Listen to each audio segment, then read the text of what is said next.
India south Africa ODI சீரிஸ்க்கு முன்னாடி Washington சுந்தரோட role கிளியரா இல்லைன்னு பேசியிருந்தாங்க. இப்போ அஸ்வின் டைரக்டா டீம் மேனேஜ்மெண்ட்டை கொஸ்டின் பண்ணியிருக்காரு.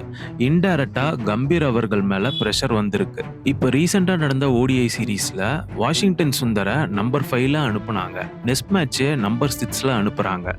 பவுலிங்லயும் 7 ஓவர் தான் கொடுக்குறாங்க. இப்படி ரோலை மாறி மாறி கொடுத்தா அவன் தன்னை நான் யாரு, என் ரோல் என்னன்னு சர்ச் பண்ணுவான்னு சொல்லிட்டு அஸ்வின் அவர்கள் சொல்லியிருக்காரு. நீங்க வாஷிங்டன் சுந்தரை ப்ளே பண்ண டிசைட் பண்ணா அவனை பவுலர் ஹூ கேன் பேட்ன்னு ட்ரீட் பண்ணுங்க. அவனை ஃபுல் ஓவர்ஸ் பவுல் பண்ண விடுங்க. இல்லாட்டி அவனோட என்டையர் மைண்ட் செட்டுமே கன்ஃபியூஸ் ஆயிடும்னு அஸ்வின் அவரோட ஸ்டேட்மெண்ட்ல சொல்லியிருக்காரு. ஃபைனலா டீமுக்கு ஃபினிஷிங் பவர் இல்ல. ஹார்திக் பாண்டியா இல்லாம இருக்கும்போது நிதிஷ்குமார் ரெட்டி மாதிரியான ஃபினிஷர்ஸை ட்ரை பண்ணலாமே. அதே போல பும்ரா இல்லாதனால டீமுக்கு 30 to 40 ரன்ஸ் எல்லா மேட்ச்லயும் எக்ஸ்ட்ரா தேவைப்படும்னு சொல்லிட்டு அவர் வார்ன் பண்ணியிருக்காரு.